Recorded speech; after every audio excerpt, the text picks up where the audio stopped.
नमस्कार दोस्तों, आज की क्लास में फिर से आपका स्वागत है। आज हम संधि के बारे में फिर चर्चा करने जा रहे हैं कि संधि क्या होती है और संधि कितने प्रकार की है। इसके बारे में आज हम थोड़ा चर्चा करेंगे। दोस्तों ध्यान से देखिए कि हम संधि की ऐसी ट्रिक बताएंगे, आप देखते रह जाओगे, आप सोचोगे कि क्या बात है। तो आज हम संधि के बारे में जानते हैं पहले कि संधि होती क्या है। संधि का एक सूत्र है दोस्तों, जैसे वर्ण प्लस विकार प्लस सार्थकता बराबर क्या होती है, संधि होती है। संधि होती क्या है दोस्तों, इसके बारे में थोड़ा हम व्यावहारिक रूप से जान लेते हैं कि इस जगत के प्रत्येक व्यक्ति वस्तु आदि में क्या दिखाई देती है, संधि दिखाई देती है।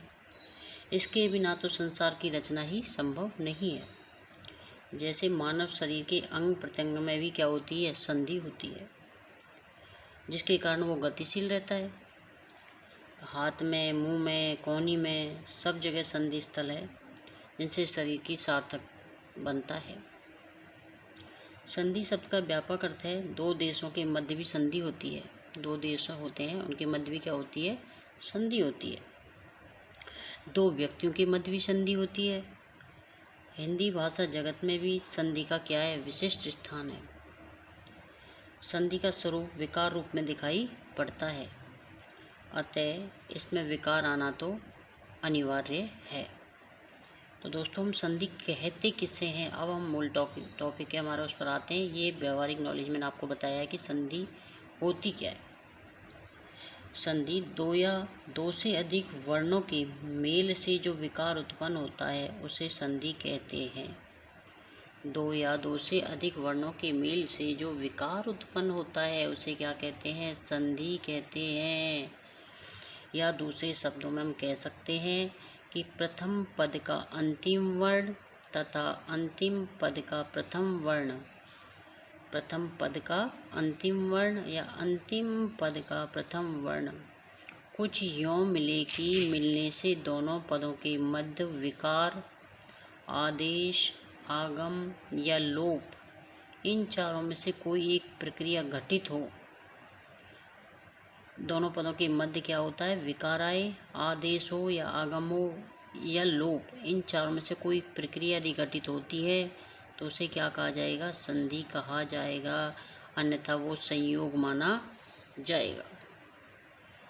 जैसे पानी प्लस घट क्या बन गया, पन घट, क्या बन गया, पन घट। इसमें विकार उत्पन्न हुआ है, तब जाके क्या हुआ है, पनघट बना है। जैसे मैंने बताया गण प्लस ईश से क्या बन गया, गणेश बन गया।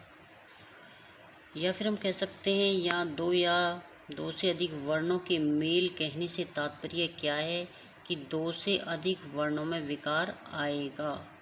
जैसे मैंने उदाहरण के लिए बताया आपको, उत्तरायण, उत्तर प्लस अयण। इस उदाहरण में रे का ए और वे अयन का ए मिलकर आ हो गया।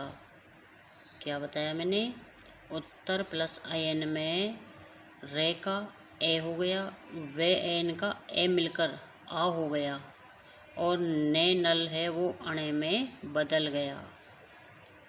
इस प्रकार संधि पूरी हुई। इसमें विकार हैं संधि में, वो तीन प्रकार से आते हैं। संधि में विकार कितने प्रकार से आते हैं, तीन तत्वों में विकार आता है, स्वर में आता है, व्यंजन में आता है और विसर्ग में आता है।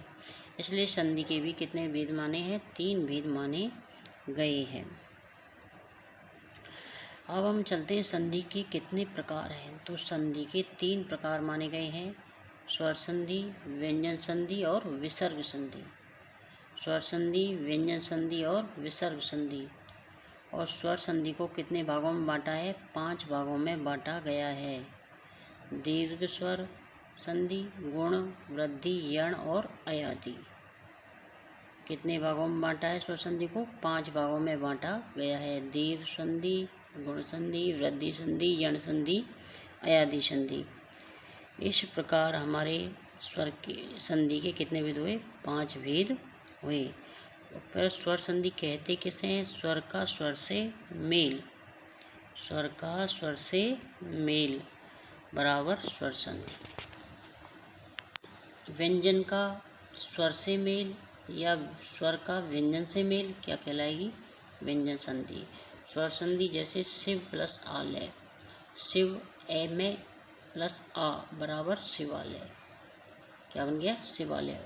और व्यंजन संधि जैसे तरु प्लस छाया, तरु छाया, तरु प्लस छाया, तरु छाया, ये किसका उदाहरण हुआ? व्यंजन संधि का हुआ। इस प्रकार व्यंजन, स्वर और अगली आती है हमारी विसर्ग। तो विसर्ग में क्या होता है, इसकी पहचान क्या है? विसर्ग प्लस व्यंजन या स्वर, विसर्ग प्लस व्यंजन या स्वर बराबर क्या कहलाएगी? विसर्ग संधि कहलाएगी। इस प्रकार हमारी तीनों संधियाँ होती हैं। और हम थोड़ा स्वर संधि के बारे में जान लेते हैं कि स्वर संधि क्या है। कि दोस्तों स्वर संधि कहा गया है कि समन्वय है वो प्रकृति का अनुपम उपहार है, समन्वय है वो प्रकृति का अनुपम उपहार है। इसमें या इससे जीवन है जो कैसा होता है? आनंद में होता है। भाषा में भी शब्दों में भी शब्दों में भी संधि होने से नवीन शब्दों का क्या होता है? जन्म होता है। स्वर संधि में स्वर समूह का ही समागम होता है। तो स्वर संधि होती क्या है? कि स्वर का स्वर से मेल होने पर जो विकार उत्पन्न होता है उसे हम क्या कहते हैं? स्वर संधि कहते हैं। मैंने फिर से एग्जाम्पल बताया आपको, मधु प्लस आलय मधवालय, मधु प्लस आलय बराबर मधवालय। मैंने इतना आपको बता ही दिया है कि स्वर संधि के 5 प्रकार होते हैं। इनमें दीर्घ संधि, गौण संधि, वृद्धि संधि, यण संधि और अयादि संधि है। इस प्रकार हम आगे देखेंगे अगली क्लास में स्वर संधि के भेद हैं, उनको हम अगली क्लास में देखेंगे। इसके लिए इतना ही। नमस्कार दोस्तों। परंतु मैं एक बात आपको बोलना चाहूँगी कि आपको क्लास कैसी लगी। यदि आपको आगे की क्लास देखनी है तो लाइक करें, कमेंट करें, सब्सक्राइब करें, शेयर करें। धन्यवाद।